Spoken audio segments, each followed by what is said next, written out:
Eu sei que a sua resposta vai ser caos, terror, censura, medo, mas eu vou trazer para você uma análise fria do que esperar do governo Lula. É o que eu vou explicar para você no vídeo, mas antes já sabe. Se inscreve no canal, deixa aquele like no vídeo e ative o sininho para receber as notificações. Se você acompanha meu canal, se você está aqui inscrito e acompanha os conteúdos que eu faço, eu sei que igual a mim você está frustrado com o resultado das últimas eleições. E não poderia ser diferente, afinal de contas, Luiz Inácio Lula da Silva, o maior bandido da história desse país, infelizmente, muito infelizmente, foi reeleito presidente da República. E naturalmente a gente olha para o cenário a médio, a longo e a curto prazo e não temos grandes realizações, não temos grandes esperanças. Afinal, o que ele prega é justamente populismo, justamente medidas que de alguma maneira trazem a esquerda para próximo dele e que infelizmente afastam o cenário econômico, afastam a prosperidade, afastam a liberdade e afastam inclusive os valores da família, os valores morais que eu sei que você defende. Mas o que o governo Lula propriamente dito vai representar?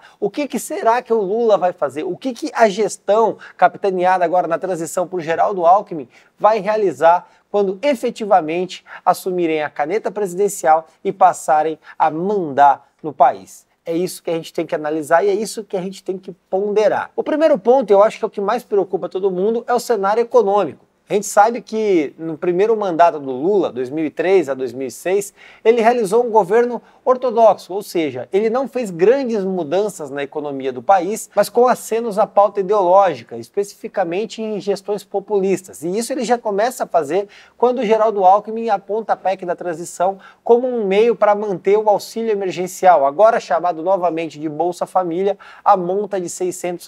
Para que você entenda, o Bolsonaro paga hoje R$ 600 de auxílio. Pretendia pagar até dezembro. Porém, em 2023, a previsão orçamentária do próprio Bolsonaro era para que fosse para R$ 400. Durante toda a campanha, o Lula prometeu que isso ficaria em R$ 600.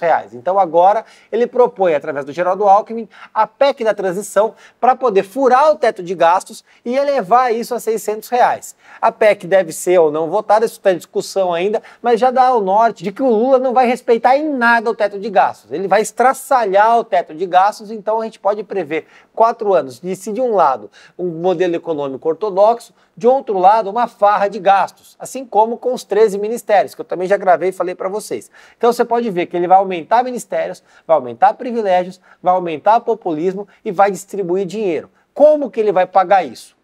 A conta é simples. Como que o governo paga as contas? Com seu dinheiro, ou seja, vai aumentar a tributação. Você se prepare, prepare seu bolso, porque provavelmente vai haver uma reforma tributária às avessas, ou seja, ele simplesmente vai criar mais tributação no país para aumentar a arrecadação federal e naturalmente poder cobrir o gasto, ou melhor, o rombo de gastos que eles vão fazer para cobrir essas medidas populistas. O Lula precisa, para ele ter a estabilidade de popularidade com o eleitor que colocou ele lá, custear esse tipo de benefício. E isso vai ser feito. Pouco importa a continuidade fiscal do país. Então, o primeiro ponto, se de um lado a economia não deve sofrer grandes rearranjos, de outro lado vai faltar dinheiro para pagar a conta. E aí, nesse bololô todo, o que você tem que entender? O brasileiro não vai voltar a comer picanha. Já começaram a falar, inclusive, que aquilo lá era figura de linguagem, não era picanha propriamente dita. Por mais que ele fale, vai pegar uma picanha, vai passar ali na farofa. A gente vai ter o prazer de voltar a comer uma picanha assada, colocar aquela gordurinha na farinha e tomar uma cerveja. É tudo que a gente precisa, é tudo que é elementar.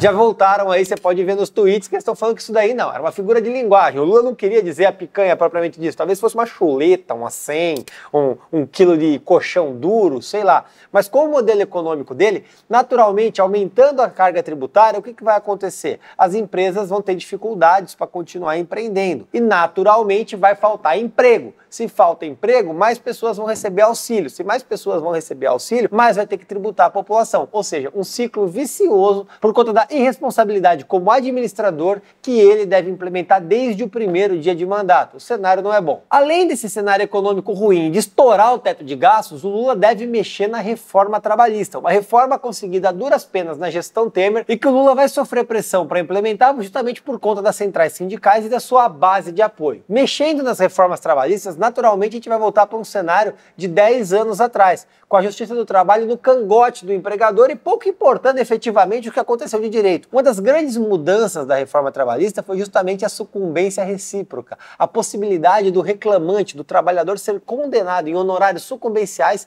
se litigasse, ou seja, se processasse de maneira exacerbada. Era comum que na Justiça do Trabalho o sujeito processasse pedindo, sei lá, 100 mil, 1 milhão de reais. Eu peguei um processo, eu advoguei nesse processo. O cara trabalhou como porteiro por 1 mês e meio. Ele entrou com uma ação pedindo 120 mil reais para a empresa. Você fala, não, o cara foi amputado, perdeu a perna. Nada, não aconteceu nada. Ele foi demitido, aí ele criou um arcabouço de fatos completamente malucos para processar. Resultado, a condenação foi de R$ 1.100. 1% do valor que ele pediu. Nos dias atuais, ele tomaria uma condenação sucumbencial que afastaria inclusive o valor que ele teria que receber. Isso desestimulou as aventuras jurídicas na Justiça do Trabalho e melhorou o ambiente empregatício. Naturalmente, o Lula vai tentar reverter esse cenário para voltar com a máquina processual e aquela justiça, aquela jabuticaba, que é a Justiça do Trabalho, prejudicando o empreendedor. E eu não estou falando que o trabalhador não pode levar o processo à justiça. Pode e deve, mas quando há um dano real. E particularmente, eu acho que isso tinha que ser na Justiça Civil, não numa justiça especializada como a do trabalho, mas isso é outra discussão. A questão é que ele cria um ambiente favorável a processos sem pé nem cabeça. E a empresa, com medo do que pode acontecer no litígio, acaba fazendo acordos ali justamente por conta disso e cria um departamento de Justiça do Trabalho em grandes empresas, o que é sem pé nem cabeça. Vocês não têm noção da quantidade de empresas que já fecharam no Brasil por conta de processos trabalhistas indevidos. E o que acontece? Gera desemprego. Mais empresas fechadas, mais desemprego. Vale dizer que aquele empregador que é tido como vilão por toda a patota da esquerda, é ele que garante o trabalho das pessoas. Se não tem empresa, se não tem empregador, não tem trabalho. Se não tem trabalho, as pessoas passam fome. Se as pessoas passam fome, elas não vão pegar a picanha ali para comer que o Lula tanto prometeu. E é justamente isso que ele faz, sufocando, estrangulando as empresas com essa proposta de reforma trabalhista. Um outro ponto que me preocupa bastante é justamente a censura. A gente sabe que o Lula já disse que quer criar um conselho de jornalismo, algo muito similar ao Ministério da Verdade, que George Orwell fala no livro 1984. E isso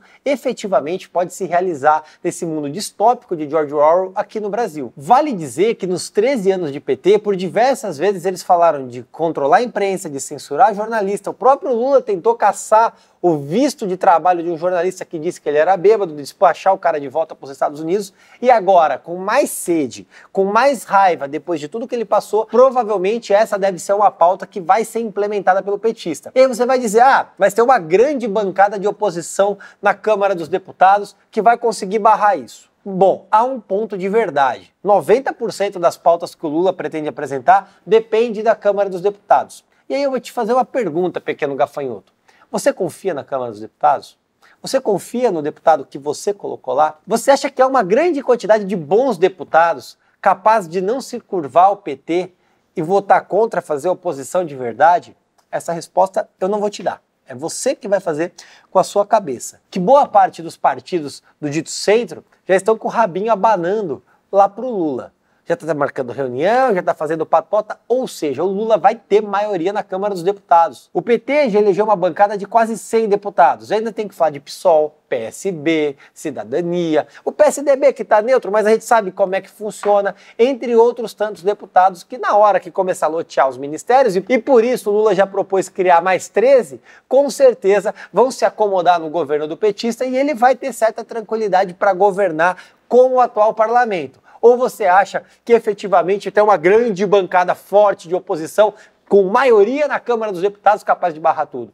Eu acho que não. E um outro ponto que para mim é extremamente preocupante é justamente a aproximação do PT com ditaduras vizinhas. A gente já viu que o presidente da Argentina, eu não estou falando que a ditadura é só um governo socialista, por enquanto, já correu para o Brasil abanando o rabo para o Lula, inclusive falando em criar uma moeda no Mercosul.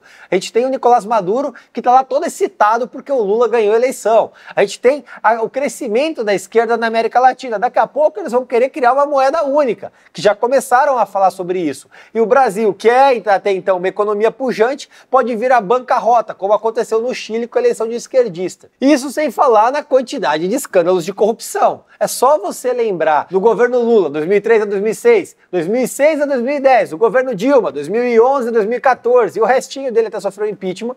Pesquise e vê a quantidade de escândalos de corrupção. Você acha que essa gente voltou ungida, voltou revigorada e correta, praticamente ressocializada para governar? É óbvio que não. O PT organizou, orquestrou o maior esquema de corrupção da história do mundo.